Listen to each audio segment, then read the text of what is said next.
आप देख रहे हैं दुनिया भर की खबरें। आज है 12 जुलाई 2026 और ये रही आज की सुर्खियां। ईरान ने मिसाइल से अमेरिकी क्रूज मिसाइल मार गिराई, गजब दावे के साथ तस्वीरें भी दिखाई। ईरान ने बताया आज हमले में इस्तेमाल हुई मिसाइलों के नाम कादेर, इमाद, खैबर शिकन और भी कई मिसाइलों से मचाया कोहराम। जंग का दायरा बढ़ाने के लिए तैयार है ईरान, अजीम जंग का बंद ऐलान। गजा में फिर इजरायली एयर स्ट्राइक, फिर जंग के वक्त जैसी बमबारी, सहाफी भी हुए जख्मी।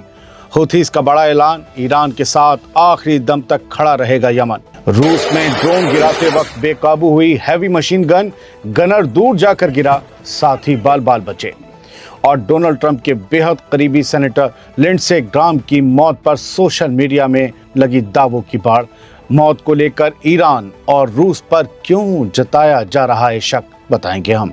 इन हेडलाइंस के अलावा भी हैं कई अहम खबरें। आज़ाद बोल इंडिया में आपका खैर मकदम है। मैं हूं आदिल खान आज़ाद और ये है स्पेशल प्राइम टाइम शो दुनिया भर की खबरें। तो चलिए शुरू करते हैं तफसील से खबरों का ये सिलसिला। तफसील होगी ज़्यादातर खबरों की और तफसील में खबर लाने में थोड़ी देर लगती है। ईरान की मिसाइल ने अमेरिका की मिसाइल मार कर गिरा दी। वैसे ही जैसे महाभारत सीरियल में तीर से उड़ता हुआ तीर आपने गिरा देने वाले सीन देखे होंगे। दोस्तों, ईरान ने एक ऐसा दावा किया है जो अगर सही साबित हुआ तो ये अमेरिका के लिए बड़ा झटका माना जाएगा।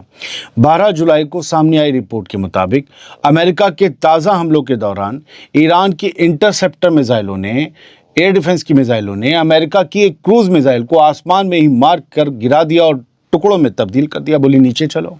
ईरान के सरकारी मीडिया RIIB के साथ ही ईरान की IRGC का ये कहना है कि ये वाक़या ईरान के खुर्रमाबाद के बाहरी इलाके दर्रे नस्ब के करीब हुआ, जहां ईरान के नए एडवांस एयर डिफेंस सिस्टम ने अमेरिका की क्रूज मिसाइल को अपने इंटीग्रेटेड एयर डिफेंस नेटवर्क के जरिए रास्ते में ही रोक लिया।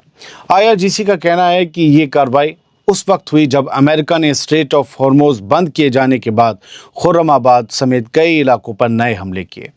ईरान ने इस दावे के साथ उस अमेरिकी क्रूज मिसाइल के मलबे की तस्वीरें भी जारी की हैं, जिनमें मिसाइल के कई टूटे हुए हिस्से दिखाई दे रहे हैं। ये तस्वीरें आप भी देख ही रहे होंगे। अगर ईरान का ये दावा सही साबित होता है तो इसका मतलब होगा कि ईरान का एयर डिफेंस सिस्टम अब अमेरिका की क्रूज मिसाइलों को भी हवा में रोकने की सलाहियत रखता है। लेकिन सारी मिसाइलें ईरान भी नहीं रोक सकता, वैसे ही जैसे ईरान की मिसाइलों को अमेरिका के एयर डिफेंस सिस्टम नहीं रोक पाते। अब जान लीजिए कि 12 जुलाई को ईरान ने अरब मुल्कों में मौजूद अमेरिकी मिलिट्री अड्डों पर जिन बड़े हमलों का दावा किया, उनमें कौन कौन से मिसाइल इस्तेमाल की गई थीं। ईरानी मीडिया और ईरान से जुड़े हुए एक्सेंडर्स का कहना है कि आज के हमलों में सॉलिड फ्यूल और लिक्विड फ्यूल वाली बैलिस्टिक मिसाइलों के साथ साथ कद्र, इमाद, खैबर शिकन, फातेह 110 और जुल्फ़िकार मिसाइलों का इस्तेमाल किया गया। ईरान का दावा है कि इन्हीं हमलों के दौरान जॉर्डन में मौजूद अमेरिका के MQ-9 ड्रोन रखने वाले डिपो को भी निशाना बनाया गया। दोस्तों, अगर ईरान वाकई अब अपने सबसे एडवांस मिसाइलों का इस्तेमाल लगातार करने लगा है तो आने वाले दिनों में ये जंग पहले से कहीं और ज़्यादा ख़तरनाक शक्ल ले सकती है। 12 जुलाई को हुए हमले का एक और वीडियो देखिए। ईरान की मिसाइलों का, ड्रोन्स का ये वीडियो है और इनके साथ ईरान के सरकारी ज़राए अब खुलकर ये पैगाम दे रहे हैं कि अगर ज़रूरत पड़ी तो जंग का दायरा और बढ़ाया जाएगा। फार्स न्यूज़ एजेंसी का कहना है कि आज अमेरिका के कतर, कुवैत, जॉर्डन, ओमान और बहरीन में मौजूद मिलिट्री अड्डों पर किए गए हमलों का सबसे बड़ा पैगाम यही था कि ईरान अब जंग को और बड़ा करने के लिए पूरी तरह से तैयार है। बस इसी बीच ईरानी ज़राए ने या ईरानी सोर्सेज ये भी कह रहे हैं कि स्ट्रेट ऑफ हॉर्मोज पर हुआ नया टकराव सिर्फ समुद्री रास्ते का मामला नहीं है, बल्कि ईरान अब पूरे रीजन में अपना दबदबा कायम करने के इरादे से आगे बढ़ रहा है। 12 जुलाई की वॉल स्ट्रीट जर्नल की खबर ये कहती है कि सोर्सेज का दावा है कि ईरान खुद को इस जंग का कामयाब फरीक मान रहा है और अब मिडिल ईस्ट में एक नए निज़ाम की बुनियाद रखने की तरफ बढ़ रहा है। हालांकि ये तमाम दावे ईरान के सरकारी और करीबी ज़राए कर रहे हैं। फिलहाल इन बातों की कोई आज़ादाना तस्दीक सामने नहीं आई है, लेकिन इतना साफ है कि ईरान की तरफ से अब जंग को और बड़ा करने के इशारे पहले से कहीं ज़्यादा खुलकर दिए जा रहे हैं। बात गजा की करते हैं। गजा के ऊपर इसराइल के हमले रुकने का नाम नहीं ले रहे। सीज फायर के बावजूद 12 जुलाई की शाम एक बार फिर इसराइल ने गजा सिटी के अल सबरा इलाके में भारी बमबारी की, जिसकी तस्वीरें बेहद डराने वाली हैं। फ़लस्तीनियों का कहना है कि निशाना एक आम फैक्ट्री थी, जहां पर कोई मिलिट्री सरगर्मी नहीं थी, कोई हथियार नहीं थे, लेकिन इसराइली फ़ौज का दावा इससे बिल्कुल अलग है। आईडीएफ का कहना है कि ये एक टेम्पररी वेपन्स फैक्ट्री थी, जहां हथियार तैयार किए जा रहे थे। इसराइल का ये भी कहना है कि हमले से पहले उसने लोगों को वहां से निकल जाने की वार्निंग दी थी। लेकिन सबसे बड़ा सवाल तो यहीं पर उठ रहा है, अगर वार्निंग पहले दे दी गई थी तो फिर वहां मौजूद लोग, लड़ाके, हथियार या जो भी मिलिट्री सामान था उसे हटाने का पूरा वक्त मिल गया होगा। ऐसे में फिर उस जगह पर हमला करने की ज़रूरत क्या थी? इसी हमले के बाद जब फ़लस्तीनी सहाफ़ी मौके पर पहुंचकर तस्वीरें और वीडियो रिकॉर्ड कर रहे थे, उसी दौरान एक और इसराइली एयर स्ट्राइक में कई सहाफ़ी, कई जर्नलिस्ट ज़ख्मी हो गए। यानी गजा में सिर्फ बमबारी ही नहीं जारी है, बल्कि वहां की तस्वीरें दुनिया तक पहुंचाने वाले सहाफ़ी भी लगातार निशाना बन रहे हैं। बात ईरान से जुड़ी यमन की खबर की।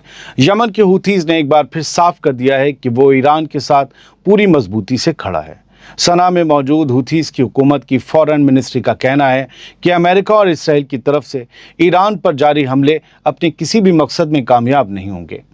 यमन के हुथीज़ का कहना है कि इस जंग का अंजाम आखिरकार अमेरिका और इसराइल के लिए नाकामी और नुकसान ही होगा। दोस्तों, ऐसे वक्त में जब अमेरिका और ईरान के बीच टकराव लगातार बढ़ रहा है, यमन का ये बयान साफ दिखा रहा है कि ईरान को रीजन में अपने साथ खड़े मुल्कों और तंजीमों का खुला सपोर्ट अब भी हासिल है। रूस से एक हैरान कर देने वाला वीडियो सामने आया है। वीडियो में एक रूसी एंटी एयरक्राफ्ट गनर ड्रोन को मार गिराने की कोशिश कर रहा था, लेकिन इसी दौरान उसकी हैवी मशीन गन अचानक बेकाबू हो गई और उसके हाथ से छूट गई और फिरकी बन गई।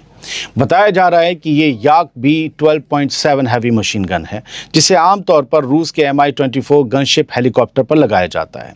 लेकिन अब रूस इसी बड़ी मशीन गन को ज़मीनी मोर्चों पर ड्रोन गिराने के लिए इस्तेमाल कर रहा है। वीडियो में देखा जा सकता है कि फायरिंग के दौरान गन का ज़बरदस्त रिकॉइल गनर के काबू से बाहर हो गया, जिसके बाद उसे संभालना बेहद मुश्किल हो गया। इससे आसपास में खड़े उस गनर के साथी बाल बच गए। हालांकि इस वाक़ये में किसी के मारे जाने की कोई खबर तो नहीं आई, लेकिन ये वीडियो आज ज़बरदस्त तरीके से वायरल हो रहा है और इसको लेकर रूस की खिंचाई भी हो रही है कि कैसे फौजी हैं यार तुम्हारे। अमेरिका के सख्त मिजाज सेनेटर और डोनाल्ड ट्रंप के करीबी साथी लिंडसे ग्राहम की 12 जुलाई को अचानक हुई मौत के बाद सोशल मीडिया पर तरह तरह के दावे और कयास सामने आने लगे हैं। कोई उनकी मौत को ईरान से जोड़ रहा है, कोई रूस से, जबकि लोग ये मानने को तैयार ही नहीं है कि 70 साल से ज़्यादा उम्र का एक शख्स अपनी तबीयत ख़राब होने की वजह से भी दुनिया से जा सकता है। इन तमाम कयासों की सबसे बड़ी वजह यह बताई जा रही है कि लिंडसे ग्राहम अपनी मौत से दो ही दिन पहले यूक्रेन गया था, जहां उसने ज़ेलेंस्की से, यूक्रेनी सदर व्लादिमीर ज़ेलेंस्की से मुलाकात की थी और एक ड्रोन फैक्ट्री का भी दौरा किया था।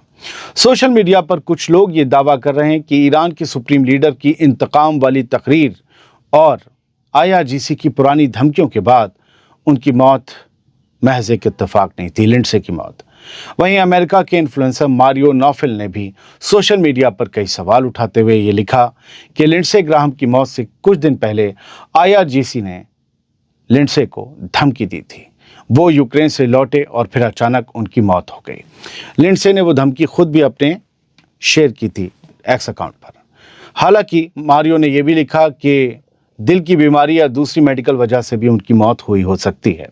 उधर अफवाहों का बाजार कैसे गर्म होता है, वो रूस से जुड़े एक सोशल मीडिया अकाउंट को देखकर आप अंदाज़ा लगा सकते हैं। ये 4 खेत आगे निकल गया। उसने बिना किसी सबूत के दावा कर दिया कि शायद रूस के मिसाइल हमले के दौरान लिंडसे ग्राहम यूक्रेन में किसी ड्रोन फैक्ट्री या उस होटल में मौजूद था जहां हमला हुआ था। दोस्तों, फिलहाल इन तमाम दावों की कोई आज़ादाना या ऑफिशियल तस्दीक सामने नहीं आई है। इस वक्त इतना ही मालूम है कि लिंडसे ग्राहम की मौत अचानक तबीयत बिगड़ने के बाद हुई है। उसकी मौत के पीछे ईरान, रूस या किसी और वजह का दावा करने वाले सोशल मीडिया पोस्ट अब तक बिना सबूत के हैं। याद रहे कि लिंडसे ग्राहम اسرائیل کے سب سے بڑے حمایتیوں میں گنا جاتا تھا. وہ ایران اور فلسطینیوں کے خلاف سخت رویہ رکھنے والوں کے طور پر بھی جانا جاتا تھا اور ڈونلڈ ٹرمپ کے بے حد قریبی سینیٹرز میں وہ شامل تھا. یہ خبر میں نے آپ کو یوں بتائی کہ کہیں اس خبر کو لے کر کیے جا رہے کسی کھوکھلے دعوے کو آپ سچ نہ مان لیں. دعویٰ ہوتا ہے، سچ ہوتا ہے.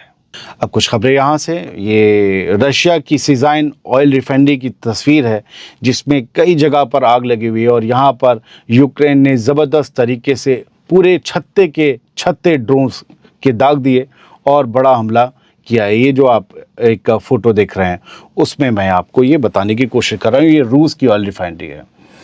اب ایران والی خبروں پر آ جاتے ہیں.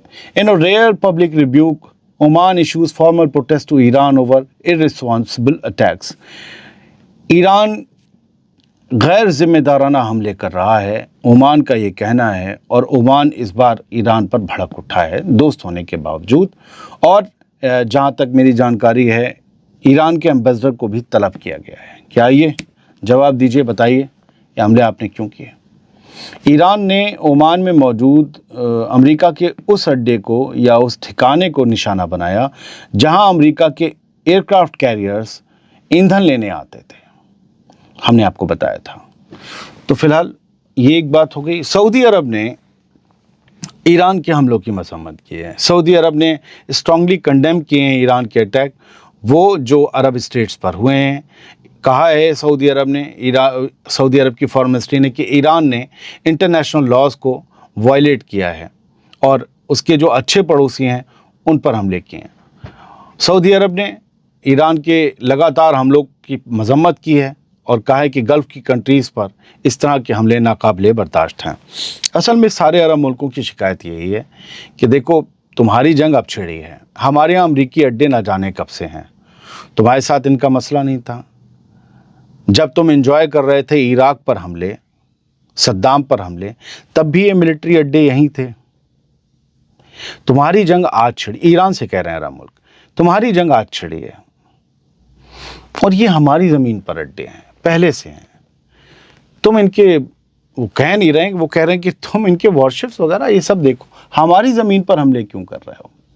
ایران کا کہنا ہے چونکہ بھائی امریکہ ہماری زد سے دور ہے، ہماری میزائلیں ڈرونز کچھ بھی وہاں نہیں پہنچ سکتا، تو ہم کہاں ماریں گے. امریکہ ہمیں روز مار کے آ کے چلا جائے تو ہم اسے کہاں ماریں گے، وہیں ماریں گے جہاں تک ہماری رینج ہوگی. اس رینج میں تم لوگ آتے ہو تو تم لوگ اپنی سیکیورٹی خود کرو، یہ ریجن اپنی سیکیورٹی خود سنبھالیں اور ان کو باہر کرو، رفع دفع کرو، ہم اپنے معاملے خود نپٹیں گے.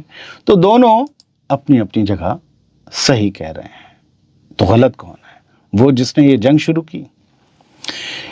ایک ایران کا سپاہی بھی مارا گیا ہے جو رات سے سحر تک جو حملے ہوئے یہ امریکہ کے 12 جولائی کو، اس میں بتایا گیا ہے کہ ایک بندرگاہ پر ایران کا ایک فوجی مارا گیا ہے. پچھلی بار میرا خیال 17 مارے گئے تھے جو ابھی 3 دن پہلے ہوئے تھے. ڈونلڈ ٹرمپ نے CNN کو ایک انٹرویو دیا ہے اور یہ رات 7:45 بجے 12 جولائی کو خبر آئی. کہا کہ ہم نے ایران کو بری طریقے سے مارا، ویری ہارڈ لاسٹ نائٹ. اپنا بتائیے کہ کیا نقصان ہوا جو ایران دعوے کر رہا ہے، وہ سچ ہیں کہ غلط ہیں. اور کہا ہے کہ جو جہازوں پر حملے کر رہا ہے اس وجہ سے حملے. اور ٹرمپ نے یہ بھی کہا کہ امریکہ اور ایران ڈیل کے بہت قریب تھے سیٹرڈے کو، اور اس کے بعد ایران نے حملے کر دیے جہاز پر. 2 گھنٹے کے بعد ایران نے حملے کر دیے، اس لیے ہمیں ان کے اوپر حملے کرنے پڑے. اچھا، امریکی ملٹری کی سینٹرل کمانڈ نے 7 بجے شام کو یہ جو ہے وہ ایک پوسٹ شیئر کی ہے کہ فیکٹ چیک کریے کیا غلط کیا صحیح ہے. کلیم کہہ رہے ہیں کہ ایران کے کمانڈر کہہ رہے ہیں اسلامی ریولوشنری گارڈز کارپ کے کہ کوئی بھی جہاز نہیں گزر رہا، ہم نے بند کر دیا ہے اور ایرانین فورسز اسے ٹریک کر رہی ہیں سارے راستے کو. امریکہ کہہ رہا ہے کہ Iran does not control the strait of Hormuz, it remains an international waterway, کہ ایران کا کوئی حق کوئی کنٹرول نہیں ہے اسٹریٹ آف ہارموز پر، وہ ایک انٹرنیشنل راستہ ہے سمندر کا. US forces are positioned and prepared to keep in that way, اور US فورسز پوری طریقے سے تیار ہیں کسی بھی طرح کا جواب دینے کے لیے اور جہازوں کو محفوظ رکھنے کے لیے. ٹینشن ہے sir. Thank you very much. سلامت رہیے، خوش رہیے.